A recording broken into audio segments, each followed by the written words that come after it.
It is another day, another Thursday, and this is your 11th episode of Palmetto Politics. I'm Shannon Grady, and my co host there. John Cummings, good morning.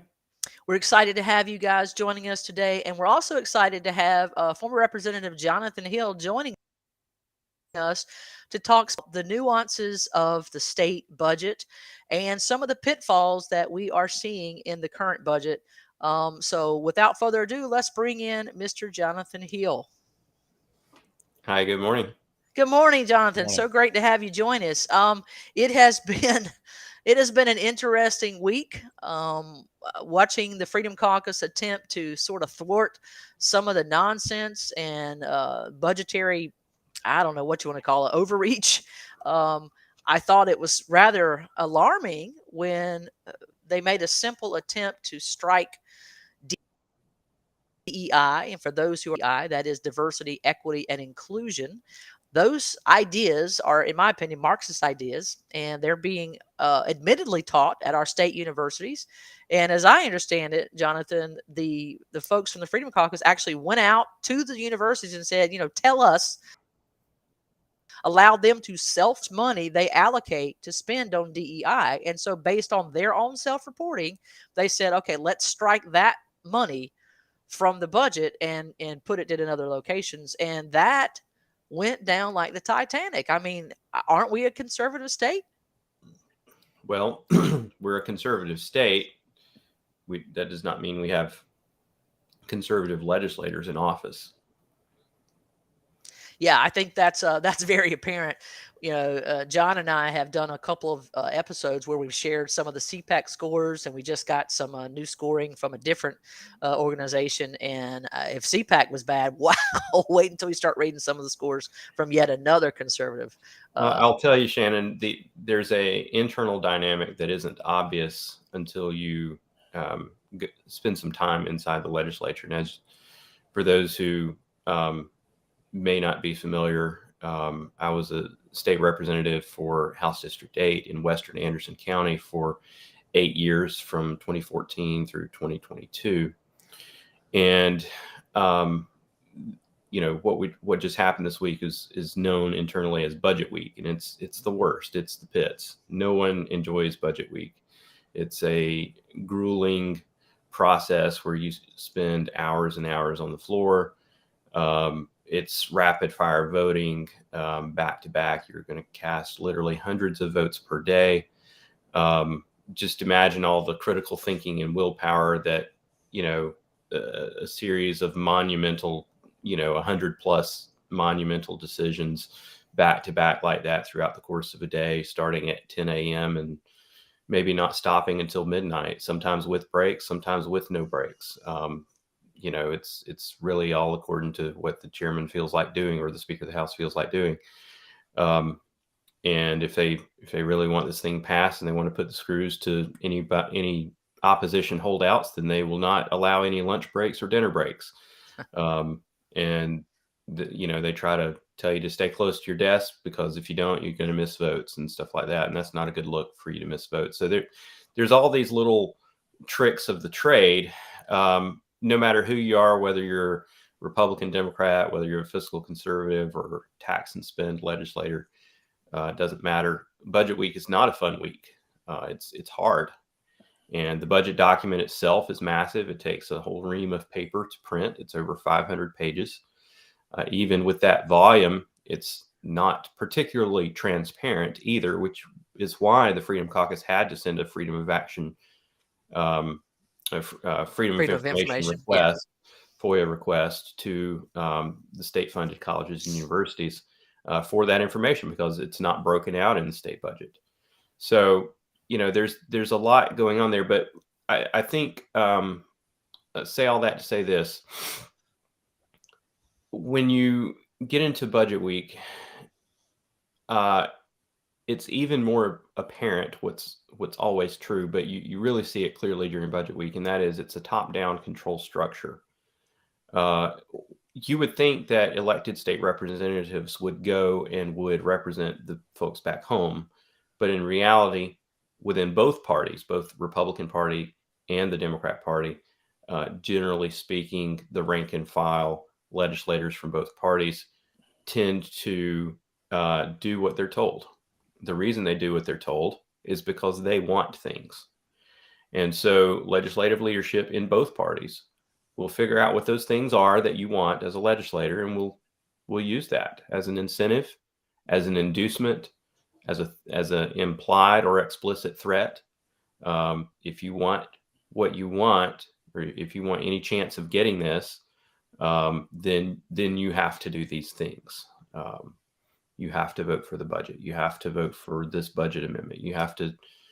You have to. And so what ends up happening is politics isn't an ideas game. Politics becomes really just whose legislative agenda is going to carry the day, and whose orders are we going to be following today.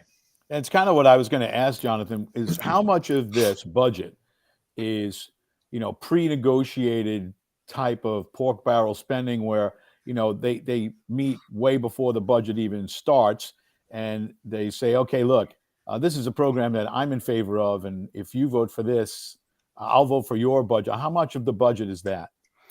99.999% of it. Yeah, because that's how you can get through 500 pages in 5 days. So it's all right. Pre-done, and a lot of it is wasteful spending anyway. So when the legislature runs from second Tuesday in January to the second Thursday in May, and budget week is usually mid-March. So that time from January through March, the House Ways and Means Committee, or the Budget Committee, is meeting, holding a series of public hearings covering every single state agency that's covered in the budget, meeting with them. The public are allowed to show up and listen in and testify if they wish to, just like any other bill. That seldom happens. Usually it's just the agency head for that agency, such as DHEC or whoever it may be, shows up and testifies and makes a presentation to the Budget Committee saying, this is what we're doing, this is what we want, this is what we need, this is what we don't need. And the Budget Committee may or may not do what that committee head is asking for. And then, those subcommittee hearings are usually broken out by subject matter. There are 6 or 7 subcommittees, each with their own subcommittee chairman. So if you want something, let's say if you want something roads related, then typically as a legislator, you're going to have to go through the subcommittee that deals with that subject matter. And in particular, that subcommittee chairman, who himself or herself, I believe it's Shannon Erickson right now that's over that subcommittee. She herself is not a free agent. She, is beholden to the Ways and Means chairman, which would be, of course, Bruce Bannister. And he himself is not a free agent. He himself is beholden to Speaker of the House Merle Smith, who, interestingly enough, used to be the House Ways and Means chairman. So it's this top-down structure, and if you don't comply at any stage, there is the threat, either express or implied, that you will lose your position. You can simply ask former Representative Brian White from Anderson County. He was my desk mate for a number of years in the State House. And I learned a lot from listening to him and watching him. But he was a budget chairman for many years, one of the most powerful people in South Carolina, until he wasn't. The Speaker of the House one day called him into his office and said, "I'm not putting you back on the Ways and Means Committee. You now get to go and be a rank and file member on a different committee." And, wow. That was the point at which Merle Smith became the Ways and Means chairman. So the Speaker of the House really does exercise a lot of power, and the Speaker of the House traditionally uses it to their full political advantage. And so when a DEI amendment comes up on the House floor, if it does not have the blessing and sanction of that top-down power structure, then it will get voted down. And it's not because it's a bad idea. It's not because it's the wrong thing to do. It's because politics is about power and control. So it sounds like they really don't take into account what the people of South Carolina want. They really, it's almost like they're in an isolated bubble and their thought processes are limited to whatever their discussions are in those committees, which unfortunately, especially for the Freedom Caucus members, seems to be taking place in places like the Palmetto Club, where they're not actually allowed to attend. So you're only getting a portion of Republican members able to share in that conversation. Well, believe it or not, those Republican caucus meetings in the Palmetto Club, sometimes in the block building of the State House, they're actually not discussing decisions. What they're doing is telling the caucus the decisions that leadership has already made, Wow. and No input, instructing the caucus to follow those decisions and giving them all the reasons why they should. Um, you know, sometimes you will hear my detractors or critics say that I was kicked out of the House Republican caucus. Yes, I was kicked out of the House Republican caucus in 2019. And my detractors will say that it was because I shared caucus secrets. Well, that's not even close to being true. The real reason was because I kept forcing votes that they weren't comfortable having because they didn't want to restore gun rights to people, constitutional carry and things like that. But the cover story for why they kicked me out of the caucus was, I want to say it was either the 2018 or 2019 budget week. We were in caucus, and the Speaker of the House gets up, and it was Jay Lucas at the time, and he says, all of us Republicans, it was 2019. You see, the 2018 budget week, I missed part of it because I was out with the worst stomach flu ever. But I heard that it devolved into utter chaos. Republicans were divided. Democrats exploited that. It was utter chaos on the floor. I think defunding Planned Parenthood may have been part of it. But in 2019, when budget week comes up, we get an admonition from the Speaker of the House, Jay Lucas, that says, essentially, from what I recall, he said, we need to stick together. We don't want a repeat of what happened last year. Anytime a Democrat amendment comes up, we're expecting all of you to stick together and vote the thing down. Do not vote for any Democrat amendments. Well, also in 2019, if you'll recall, I believe I want to say it was the first year we had a 1 billion, that's billion with a B. Yes. Billion budget surplus, which is over taxation. That money should have been immediately returned to the taxpayers. Instead, Right. The House Ways and Means Committee wanted to spend that money. Shocking. On a myriad of different projects. That just happened again this week. But, I and other fiscal conservatives in the House were objecting to the fact that we're misusing these funds. And one form that took was when Democrat Representative Gilda Cobb-Hunter got up, as she usually does every year, and tries to introduce, pay raises for state employees as an amendment. I took the opportunity to go out on the floor and say, we have the money. If I made the argument that if we were going to raise state employee pay, we should do it when we have a massive budget surplus. And I used the opportunity to say, but we were specifically told in caucus not to. And all the Democrats, Oh, see their ears perk up and say, what did he just say? That was apparently the caucus secret that I spilled on the House floor, was that Republican leadership told the caucus not to vote for any Democrat amendments. And I said, basically, that's not right. That's not the right way to look at it. We should be looking at each amendment on its own merits. And I said, for the reasons that I've just named, I'm going to support this amendment. So, that's what caucus bad It's representative. really about leadership telling the rank and file Republican legislators what they want. So the Freedom Caucus really is not missing out on anything by not being there. Right. They're not missing out on any information. All they're missing out on is some rubber chicken and more orange. Getting their marching orders. Yeah. Yeah. Now, I did take the time, and I think it was a little over an hour, to watch a very detailed video that you did, sort of explaining the budget, the process, and the votes. And folks need to understand, when you talk about this being an arduous, tedious process, I think each section had like 108 separate things that would have to be voted on. And as you noted in the video, it's a roll call vote. So if you miss, one day, I think you noted that you could miss up to like 200 votes, which is substantial. Yes, and I did in one case. I believe it was 2018. I was out sick. There weren't many session Right. days. I have a nearly perfect attendance record in the state house, but there was one whole week of budget week that I missed because I was out with just the worst flu Yeah. ever, Well, which is unusual for me. I hardly ever get sick.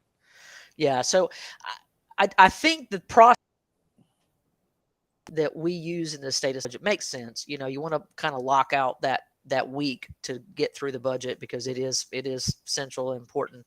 But I don't think it actually gets concluded until May or June, if I'm Yeah, understanding. that's correct. And I just pulled up the schedule.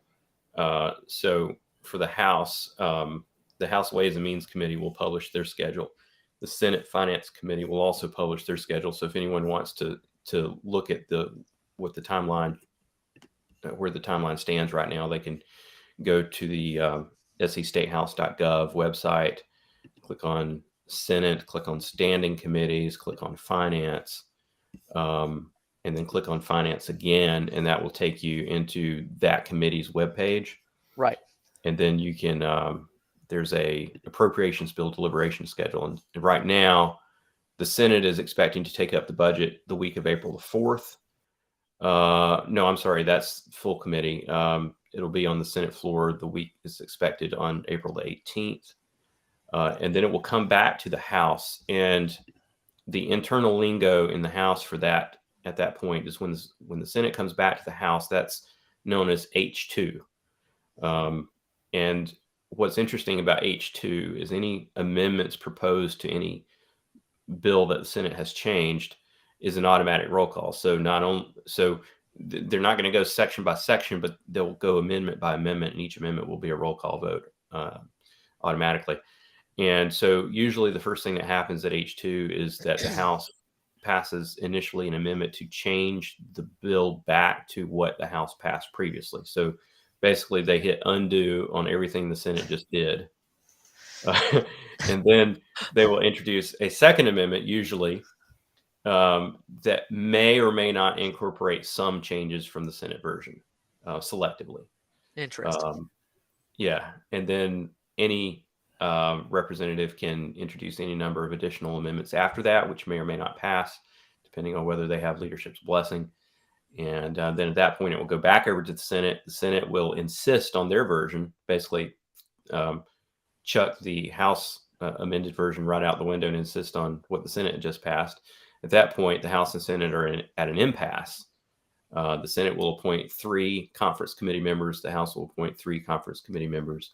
And those 6 will determine what the state budget actually ends up looking like. They will Now, go if you don't line mind me by line. asking, can you give us the names? I mean, who would be those 6? Those will be appointed. They're not necessarily the same people every year.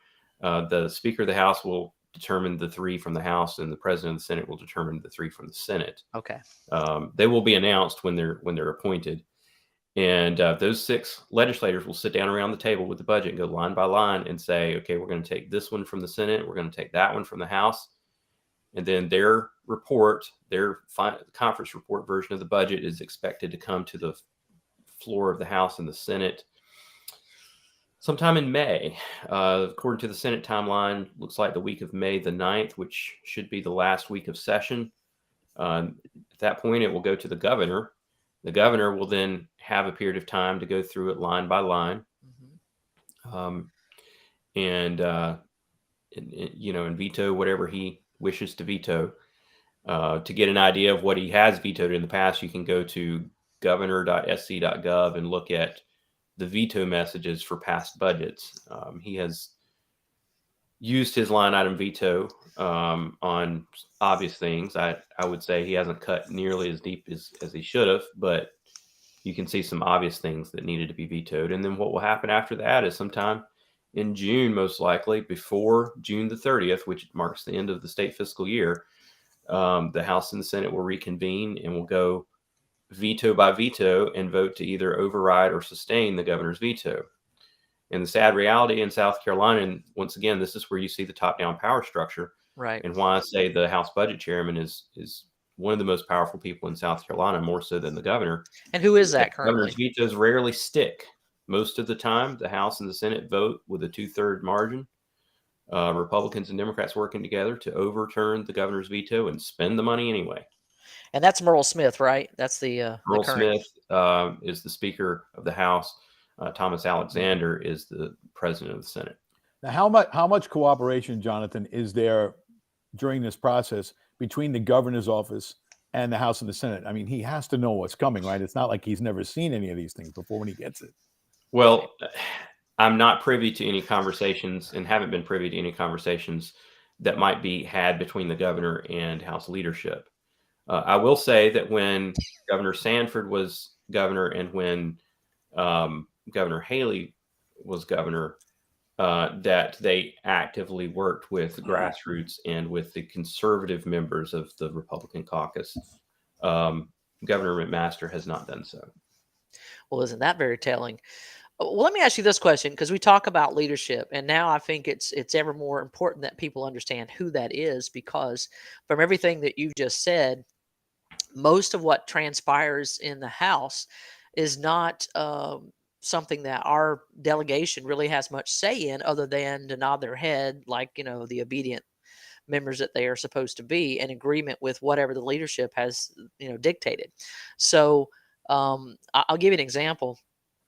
I've kind of had a little tussle. Our page has, because two of our state representatives have blocked this page. So I've reached out to both of them and said, that's illegal. As constituents to the state, you're not legally allowed to block us from your public page. Now, your private page, obviously, I don't go to your private page anyway. And I'm talking about and a new representative, Carla Schusler. Carla has since, I think, come around a little bit, because I explained that I'd give them an opportunity to undo that. And if not, I would then pursue ethics violations through the SEC. Well, you actually have the right to pursue a action in court Right.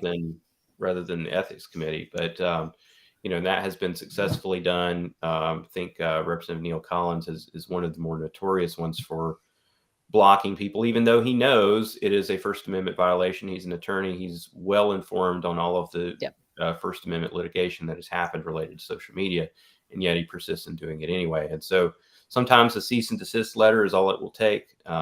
But if necessary, there is precedent right here in South Carolina of how the courts are going to look at this from a First Amendment standpoint.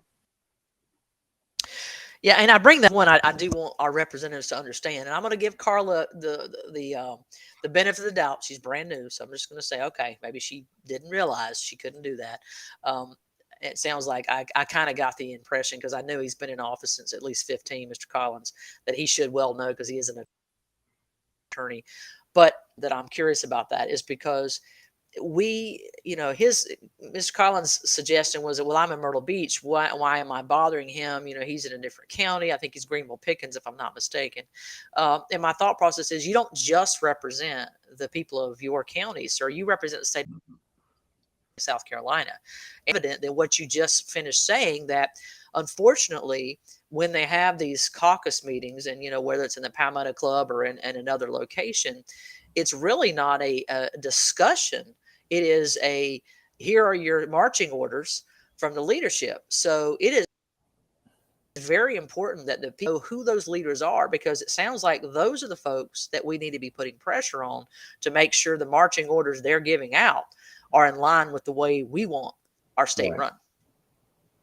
Yeah, and rarely have I seen in those caucus meetings any pushback.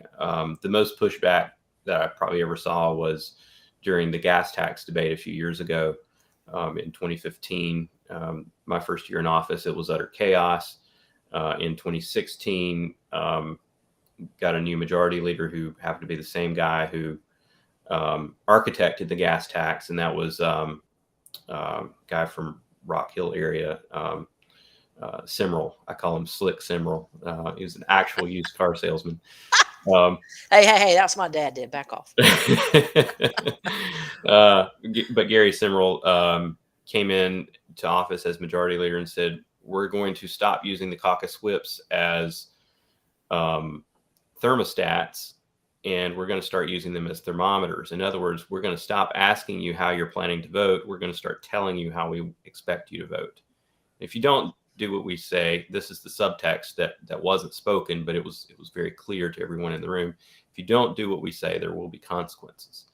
And leave it to the imagination of the folks in the room what those consequences might entail, which is actually the most powerful way to do it, to let people's imaginations work for you. Saul Alinsky said the actual power you have is not the actual power you have, it's the power that people think you have.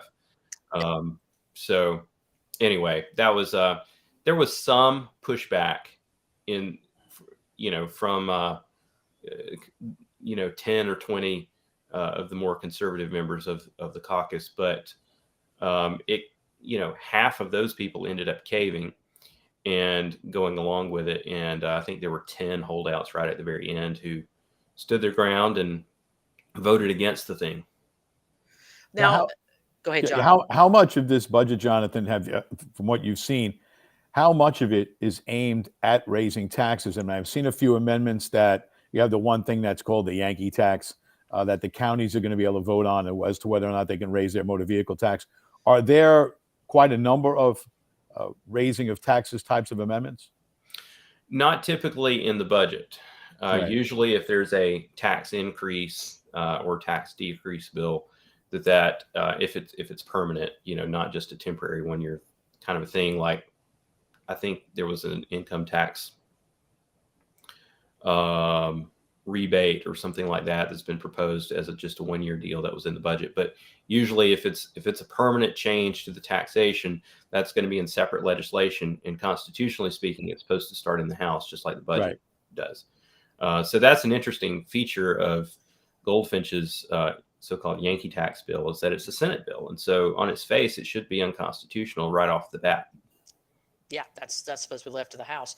Well, I want to get back real quick because what I was driving at is, David Hyatt, Tommy Pope. I mean, who are some of the who is the leadership? Who are the folks saying this is how you're going to vote?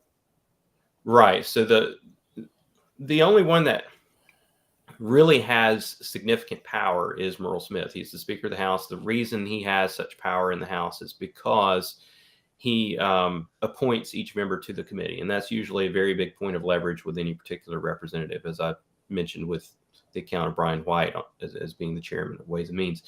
The Speaker of the House doesn't technically choose the committee chairman, but he does put people on their committees with an implied expectation of this is who you're going to vote for chairman. So the Speaker indirectly controls who the chairman get to be. The chairman in turn control who the subcommittee chairman are going to be. And so that's the leadership. That's the actual leadership structure. Now, Davey Hyatt is the majority leader of the House Republican caucus. He really is just an errand boy for Merle Smith. That's what it comes down to. Tommy Pope, likewise, he is the Speaker pro tem of the House. He doesn't really actually have a whole lot of power. He's an errand boy also for Merle Smith. And so, they both have engaged in some bully type behavior. And so it's given people impressions about them having more power than they probably actually have. Another one I'll mention is from my county, Anderson County, is Representative Jay West. He is the assistant majority leader. And he has been very publicly and loudly, along with Davey Hyatt, the majority leader, coming at the Freedom Caucus, both in public, on social media, and behind the scenes as well. And so, once again, there's nothing that Jay West can actually do to anybody other than go and talk to Merle Smith and try to get him to do something. Same goes for Davey Hyatt. Same goes for Tommy Pope.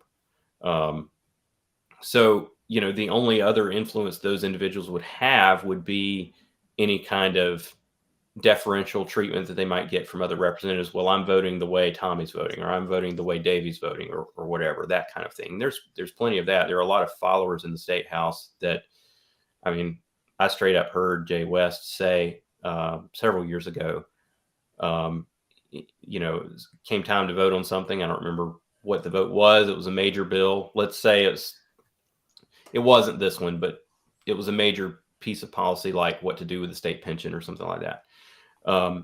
And he just sort of kicks back in his chair after the speaker opens up the roll call voting period. He kicks back in his chair and he says out loud, right next to me, he says, "Well, I'm going to wait and see how my 5 people vote, and then I'll vote the way the majority of them vote."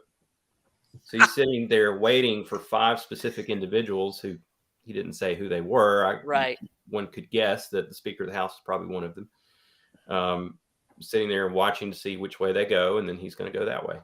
There's a lot of following that goes on. That's how you see that top-down power structure. We also call it the good old boy network. It's really just different ways of saying the same thing. So truth be told, when you see these CPAC ratings or any other ratings that come out from conservative groups, if everybody's in lockstep, most of the ratings should be about the same, with the exception of people who are truly representing their constituents.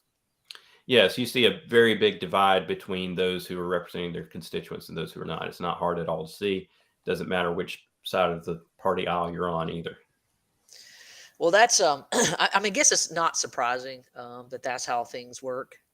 So what it tells me is when we're talking to our listeners and we're talking to folks that watch the show, because we have a lot of people that watch the show after it's aired live, because this is during working hours, and I understand that. We're going to basically be telling them, if you want to know who to call to change the needle, it's Merle Smith. Actually, no. Okay. Who is it then? Your state representative.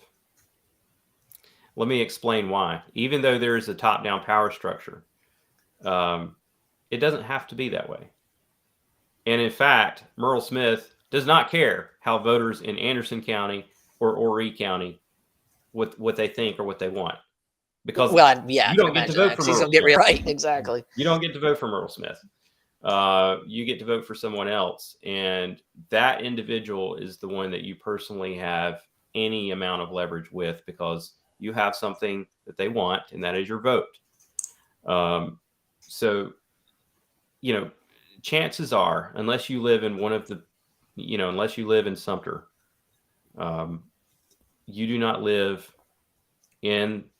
not represented by someone who is very politically powerful in Columbia. As a result, those people, chances are good that your state representative is someone that Merle Smith depends on for maintaining his position. How does Merle Smith get that position? Well, the majority of the House elects him to that position.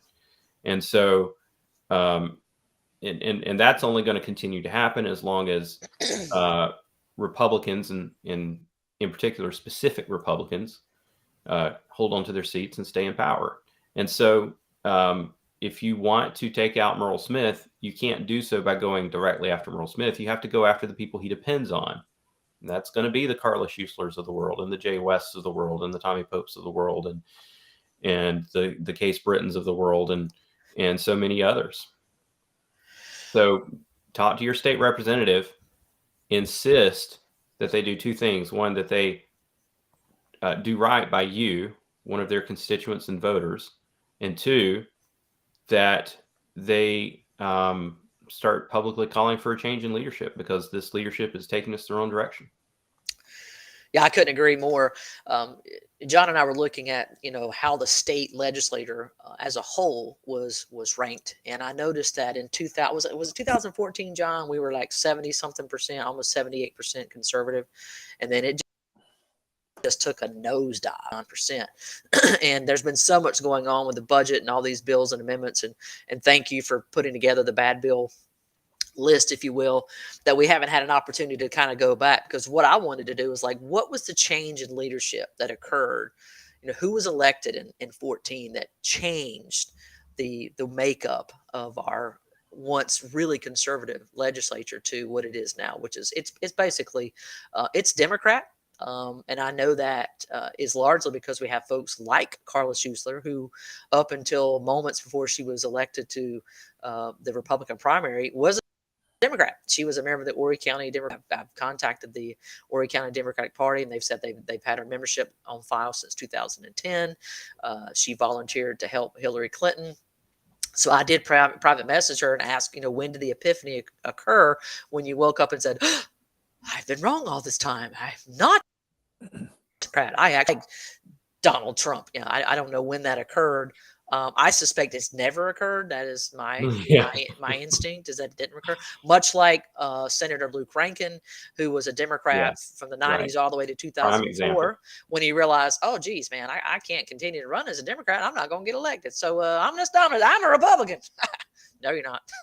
So they give true meaning to the term rhino. Republican in name only, but I don't even want to use that term because I think it's overused. I think a better term is to refer to Miss Matthews, Crystal Matthews, who was famously caught on the radio. I'm not on the radio, on the phone conversation with the inmate, saying that we need to have imposters. We need to have Democrats who pose as Republicans get into office and then vote Democrat. And I'm like, well, they already exist, Yeah. Crystal. They already exist. Yeah, you're absolutely right. They already exist. You've named some prime examples. There are others. Some of them are in positions of leadership. Some of them are committee chairmen. And as far as what changed in 2014, well, that was the year I was elected. But there We were won't blame some it on changes in you, right? leadership at that point as well. Former Speaker of the House Bobby Harrell was indicted that year and left office and left the speakership, and that's when Jay Lucas, rather, from Hartsville, took over as Speaker of the House, and then a new power structure formed under him. I want to say Jay a it was around Democrat? about that time when Brian White became the Ways and Means Chairman as well. Okay, so Jay Lucas was a Republican? He was, yes. All right, well, I actually Now, I'll tell you, surprised me. I loved the tweet the other day by Congressman Thomas Massey. There aren't too many national politicians that I care anything about or follow, but Thomas Massey is certainly one of them from Kentucky. He said that, I believe he put it this way: being a Republican does not endow you with an ideology. I can't think of a better way to put it. Now, the Republican Party has a platform, to be sure, but choosing to run on the Republican Party does not endow you with an ideology. And sadly, the Republican Party has done little to enforce adherence to that platform and has been all too happy to endorse people and bat people like Lindsey Graham and so many others at our state level who just routinely trample the Constitution, disregard their oath of office, and trash the state party platform. Now, one Not to other men- thing, go ahead, one John. other thing, one other thing we noticed when we were looking at the rankings, particularly the CPAC rankings, was that it seems like it's an every other year proposition, and this is not a good year, because what we were seeing is that, like last session, you had was available to the voting public. You had people who were ranked at 80% conservative, but their lifetime voting record was 37%. So how are they voting that other year? And unfortunately, the way it works 2%. out, this is the bad year. Yeah. Yeah. So they may release the scorecard at the end of session, I believe. And we actually have a 2-year session. So anything that's not finished this year will carry over to next year. Also, House members' terms are 2 years, and that coincides with the 2-year session as well. So, they're probably looking at our session as a 2-year unit and looking at votes in both years. Yeah, it's kind of sad, but Jonathan, I want to talk specifically now about some of the bad bills, and I didn't have the opportunity. We wanted to, but again, we've just been so super busy. We haven't had the opportunity to kind of break down. You did a great job of listing. Okay, here are some of the criteria that cause a bill to be considered a bad bill. So if you could kind of share a little bit of insight as to how you came to the conclusion that this is a bad bill, I think that would help folks. Yeah, absolutely. Great question. And thank you for covering and talking about the bad bill sheet. That's why I put it together and send it out to people like you in hopes that you will help get the word out and put pressure on representatives to stop backing these bad bills. The criteria kind of has evolved somewhat over my time in office, but the last 2 to 3 years, it's been pretty much constant. It came down to 11 criteria, and there's a 12th placeholder for anything that might be, specific to a particular issue that could come up. But first of all, let's just agree for a moment that we need to have objective criteria when we're reading legislation. Lots of people say they read the bills. I think half of them are lying based on their behavior, and the questions that they ask, and the things they seem to be surprised about when you tell them, "Did you know this is in the bill?" "Oh, no, I didn't know that." "Well, I thought you read the bill." "Well, maybe you didn't read the bill actually." Um, but it does no good to read the bill, is my point, unless you have some kind of objective criteria to measure it against. And so, for myself, I'm not going to go out and claim that this is a perfect list, but this seemed to cover most of the non-conservative, problems and abuses that are common in legislation here in South Carolina. So here's the list of 11 criteria. Number one, does the bill lack substance? There's a lot of legislation that's proposed that doesn't actually do anything. Politicians love to pretend to do something without actually doing anything at all. It's one of the ways they please their voters Women, while women in avoiding hunting and violating fishing time. comes to mind. What's that? The women in hunting and fishing. John Yes, and I yes, laughed about perfect that. I was like, example. I don't need a Um, day for that. that was a shameless pander to, the female constituency by Representative Heather Bauer, a Democrat newly elected in Columbia. Um, so, another perfect example are study committees. Rather than passing legislation to um, eliminate diversity, equity, and inclusion, a representative might be tempted to propose legislation to convene a committee to study the prevalence or the problems with or the alternatives to diversity, equity, inclusion training in state agencies. So that would be a bill that lacks substance. Don't study it. Usually we know what needs to be done. If someone is proposing a study committee, it's not because they don't know what to do. It's because they don't have the political courage to actually go and do it. Yes. And they should be dinged for that. The second criteria is the bill is non-binding or unenforceable. So this is another, false action. I'll give you a perfect example. Was during the COVID years in 2020, the Senate passed a bill, a concurrent resolution. Concurrent resolutions, by the way, have to be voted on by the House and Senate. They do not have to be signed by the governor. So this was strictly a legislative action. But also concurrent concurrent resolutions are not binding.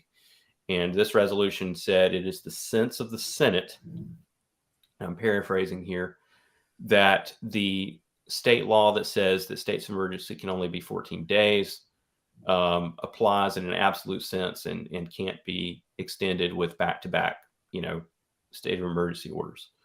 So they're basically saying, we, the Senate, believe that the governor is breaking the law. However, there's nothing legally binding in that resolution. It's not an act of law. Right. It's simply a resolution. It's no more binding than your state party going or your county party going out and censuring, Right. Governor McMaster for shutting the state down. It doesn't make him stop. It just says you're not happy with him. That's all. So, things that are not binding and not enforceable really don't deserve our time and attention. And when politicians bring those out and say, well, we did this, well, they're really lying to you, and they should be dinged for that because it's not an actual real piece of legislation.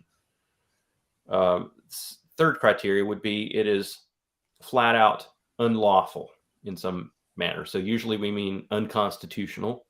It could also be in violation of federal law in an area of delegated power, one of the enumerated powers of Congress or one of the enumerated powers of the presidency.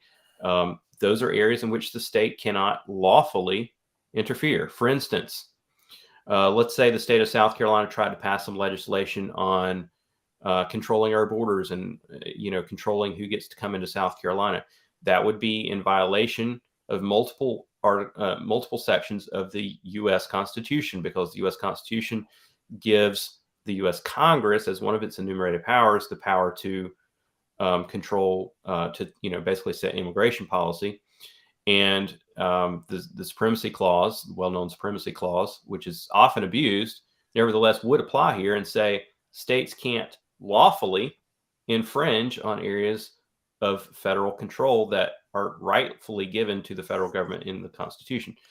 There are other examples where it violates the state constitution. And one of the more common ones is we have all these little boards and commissions all over South Carolina. there was this prior to about 1960.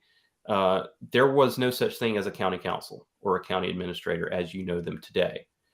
It was the legislative delegation that controlled the county. So all the county business, anything that the county needed, was carried out and conducted and controlled by your legislative delegation for that county. So the House members and senators for that county. And so there were lawsuits, there was legislation. The Home Rule Act was passed, which basically did away with that practice. However, that practice didn't completely go away. And so while most of the power was handed over to duly elected county council members and county administrators, some of that was retained. Some of that power was retained by your county delegation, the legislative delegation. And so, for instance, Richland County has a recreational department, and that recreational department is not under the control, if I recall, unless they've changed it, of the county council of Richland County. It is under the control of the Richland legislative delegation. There was a rather high-profile lawsuit, I want to say around 2019, related to their taxing power, and it was brought up that this act that created this board, this commission that's legislatively appointed, is itself unconstitutional in violation of the state constitution, because the state constitution says you can't have local laws. You can't have laws that are specific to one locality. It has to apply in a statewide sense.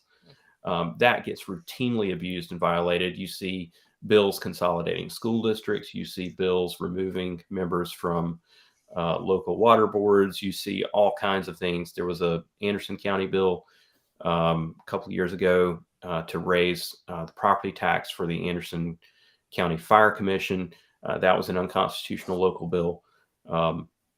So many examples that I could give of that. That's frequently abused, and frequently the governor, even Governor McMaster, will veto those bills on that basis. Remember, Governor McMaster is a former attorney general himself.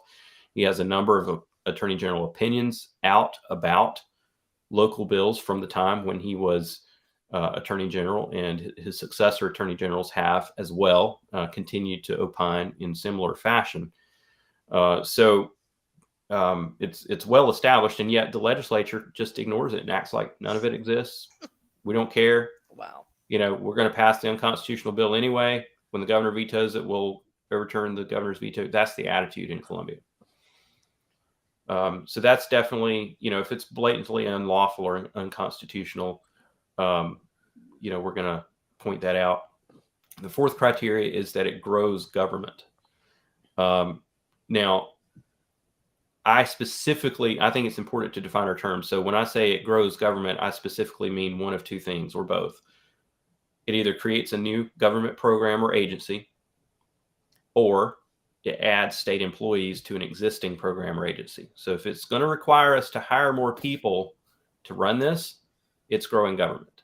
If it adds a new branch of government, or adds new powers to government, or adds a new government program, or any other thing for the government to keep track of, that is growing government. We're going to point that out. Usually a fiscal impact statement is required for any bill that causes the state to have to spend more money. And usually those will point out when we're growing government, and even give an estimate on how many additional full-time employee equivalents will be needed, FTEs, they call it, will be needed to implement it. So that's number 4. Number 5, it reduces the accountability of government. So what we mean by this is, are we insulating the decision makers from the voters? Now, no matter what form of government you have, in terms of the specifics of boards and commissions and what the powers of the governor are and everything else, if you have an elected legislature, the buck ultimately always stops with the legislature. Okay, because think about it. It's very simple. The legislature makes the law. Right. The executive branch implements the law. The judicial branch settles disputes about the law. It's the people who make the law who are the most powerful. The founding fathers set it up that way. Of the 3 branches of government, they're not strictly co-equal. They're kind of co-equal. The legislative branch is slightly more powerful. than the other two, and it's that way necessarily and by design. But I mentioned boards and commissions. A lot of the people that sit on these boards and commissions, they're actually appointed. They're not elected. So if I'm not happy, for instance, with how the Anderson County Fire Commission is being run, I can't go out and elect a new commissioner for my district. I can't do that. I don't have that ability because that person is actually appointed by the governor. And so, if I'm not happy with it, then I have to deal with the governor, who also has to deal with the entire state. So, it's a local matter, but I don't have the direct ability to hold that local entity accountable in the way that I could hold a legislator accountable. So the more of these boards and commissions that we set up, probably the most famous example would be the DOT commission that is in charge of and runs the state Department of Transportation. You have that and a number of other examples, at least a dozen other examples of powerful state agencies that are actually not cabinet agencies under the governor. So, as long as that's the case, if we have a problem with DOT, for instance, there's not one clear person to go to resolve that. If you go to the legislator, they're going to say, well, there's nothing we can do about that because, DOT is actually controlled by this board. They're not going to mention the fact that they appointed the board, but they're going to hide behind the board, and the more layers we put, the more layers of bureaucracy we put between the voter and the people doing the work, the worse things are going to be for South Carolina.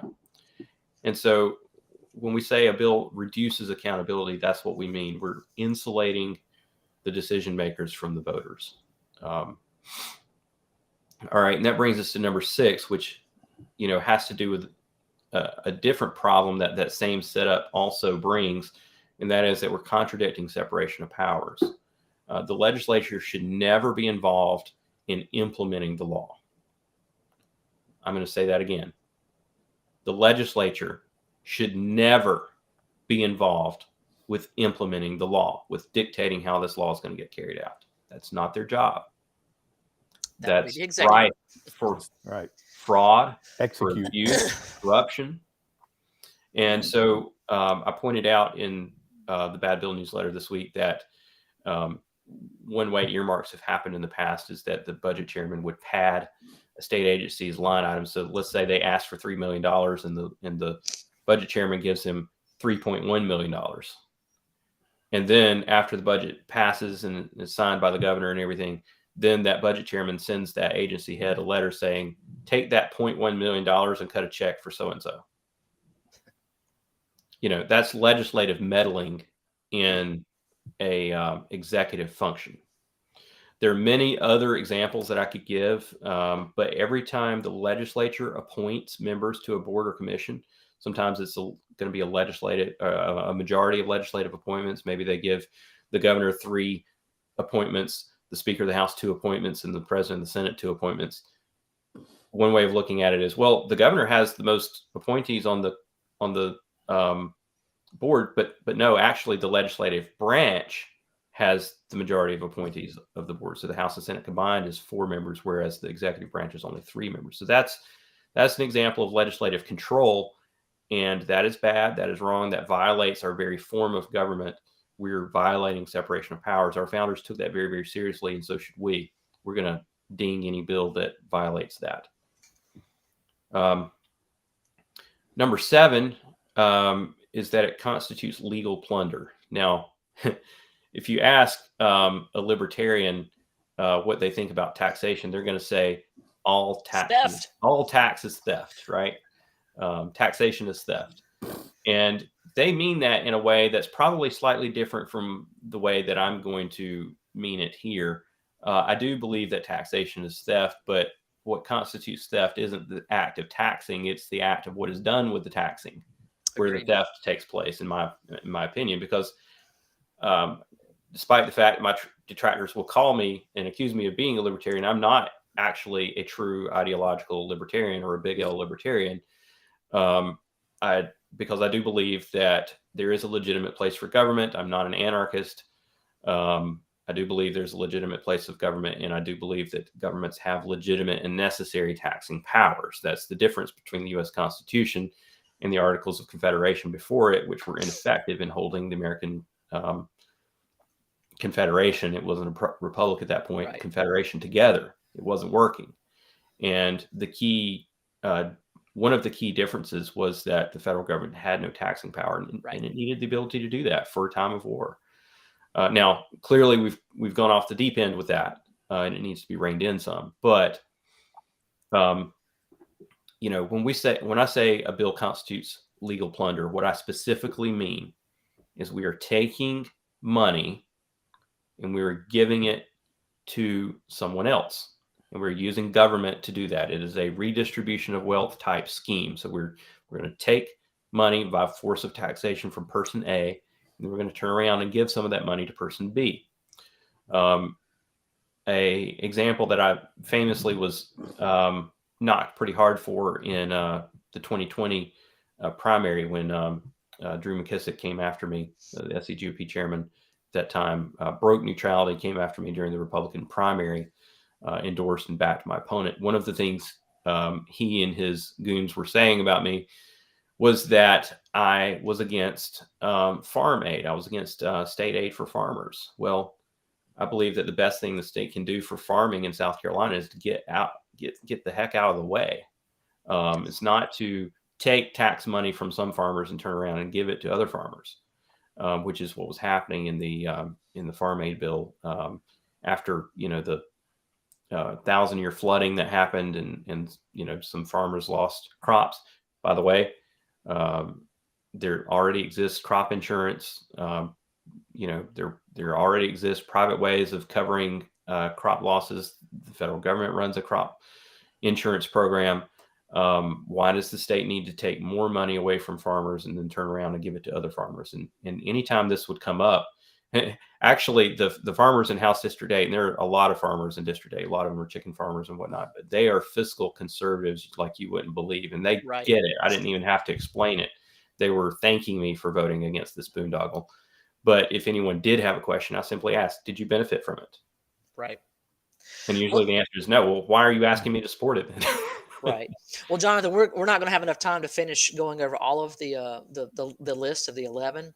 But one thing I want to ask you before we wrap up, we've got about 4 minutes. In talking about taking money and giving it to someone else, it makes me think of crony capitalism as well. Draws me too, and I know John probably knows where I'm going with this. We recently attracted, whatever you want to say, bribed, bought, convinced a group to come here. Volkswagen and Scout are coming into Richland County. Corporate welfare is yet another form of legal plunder. Right. In my book. Exactly. That's why you said that, and I thought great for moving into that. So, I mean, I am absolutely appalled. The idea that we're going to write them a check for, I believe it was $400 million to start. And then we're going to further subsidize that with, I think it was 1.2 or 1.4 million. I mean, excuse me, billion. Billion, yeah. Billion with over a B. $1 billion. With a B. And then, you know, I'm just reading through, this is an absolutely, it's a German company, and they are very strong proponents of ESG, which is another, in my opinion, Marxist. I mean, this is really China, where you have environmental, social, governance, where they're going to say, well, you're not doing enough to help this group of people. You're not doing enough to help our environment. So we're going to score you lower, and therefore that's going to lower your credit and blah, blah, blah, blah, blah. They're very, very big proponents of that. And I was just discussing this morning on a page, I think it was Mr. Curtis Loftus had commented on it. And someone, capitalism, you know, you guys are wrong. And I said, listen, you know, just the mere fact that the Germans have said, we want you to build roundabouts in this area because that's what we're accustomed to. So we're going to go build them roundabouts. Meanwhile, you're taking your life into your own hands anytime you get on I-26 and try to drive from Columbia to Spartanburg. Yes. I don't know. That to me is mind-boggling. What's going on? How can that be? Misplaced priorities. Politicians, one of their favorite forms of political pleasure is taking tax money and spending it in their districts in ways that they think will make voters happy. Now, I guess it remains to be seen whether this will actually make voters happy or not. But, you know, that's the game that's being played. You know, it's not a good game. No, and I thought it was very interesting that Mr. Loftus said, "Listen, I want some elected official to be held accountable because the big draw, if you will, was 4,000 jobs." Well, look at BMW when they opened up in Spartanburg County. Not every job went to a South Carolinian because a lot of those jobs had to be given to Germans because they were the ones trained in how to do the manufacturing of the BMW. And I have many friends that work there. And in almost every instance, if you move up in a supervisory position, the first thing they do is fly you to Germany trained. So, Shannon, did I hear you correctly? Did you say 4,000 jobs? yeah, that's what they claim. We're going to have 4,000 Yeah, jobs. do the math. Well, gee whiz, I just did, and my calculator doesn't have enough digits. But I think that comes out to $300,000 per job. Wouldn't we be better off just handing out $4,000, $300,000 checks? I'm going to go with you and say yes. Create 4,000 entrepreneur startups. I mean, yeah, and ultimately it comes down to what you were talking about with the list, is that the government's role really is to create an environment where businesses want to come to your state. You shouldn't have to bribe them. In addition to that, I don't know if I ran for Congress up in New York against Alexandria Ocasio-Cortez. Good on you. Yeah, and the whole, one of the big issues was that the Amazon project that was supposed to go into a nearby district that was going to create 25,000 jobs, et cetera, and she was against it. But the dirty little secret was that then Mayor de Blasio and then Governor Cuomo thought that the tax rates corporately needed to be reduced to bring Amazon in.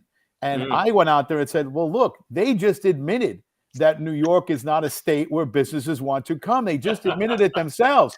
Yes. So they failed. So she was right for the wrong reason. Yes. Right. And I pointed that out. But isn't South Carolina, isn't that really the role of the government? Is to, I always say this, set the table so businesses want to come and have dinner at your place.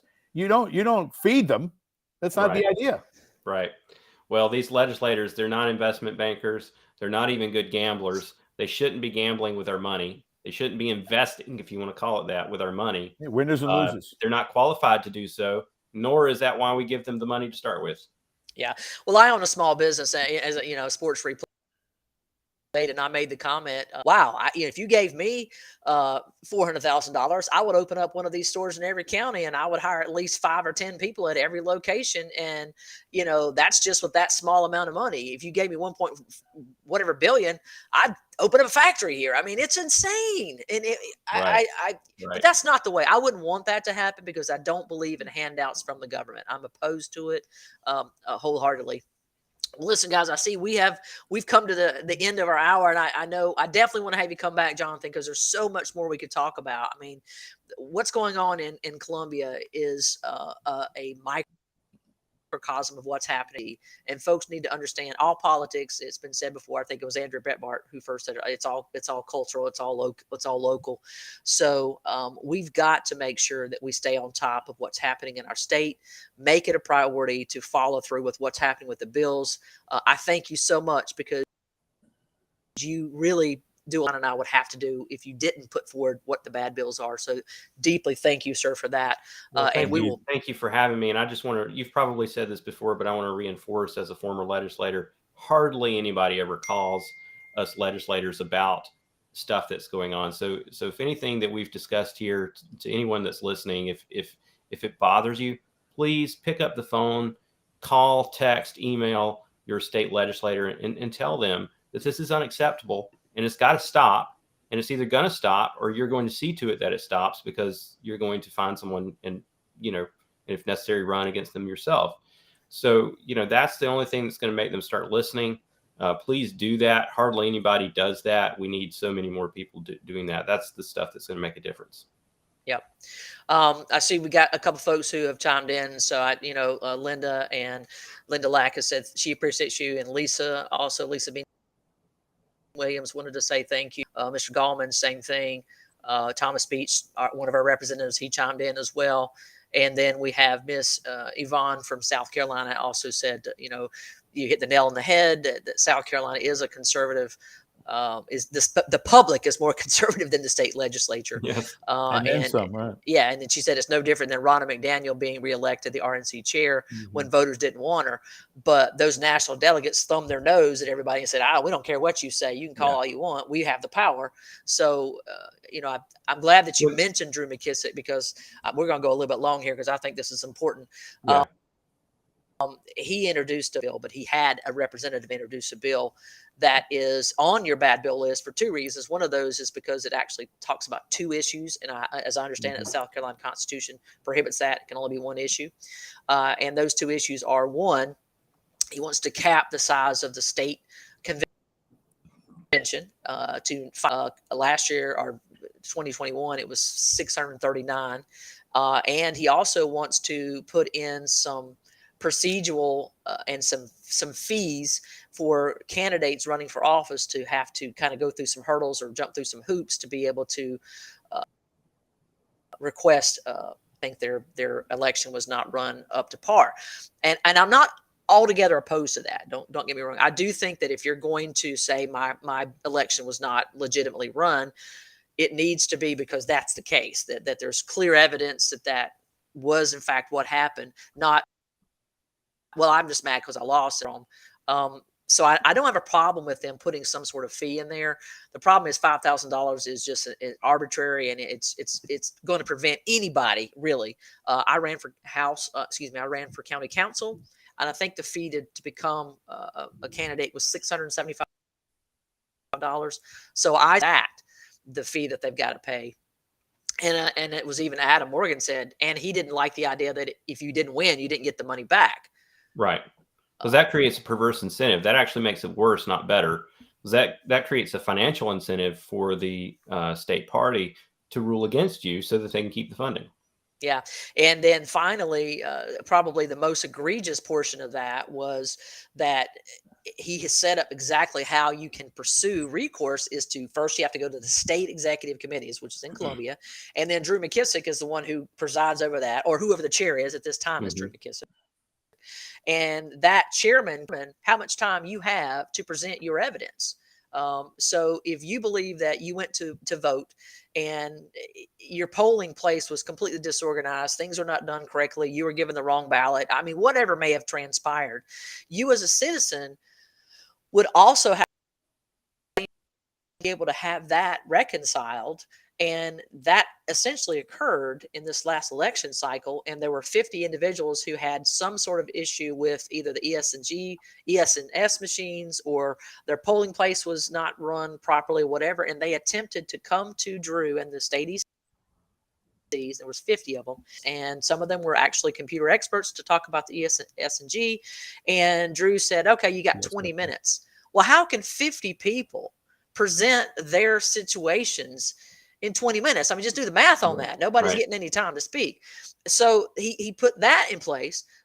So in the future, if he doesn't like you, let's say, Jonathan, that you have something, you run for office again, that something happens that's clearly nefarious, and you pursue the recourse and you go to the state EC, and Drew says, you got 5 minutes. Well, you lose. Okay. Because I think that's liable to happen.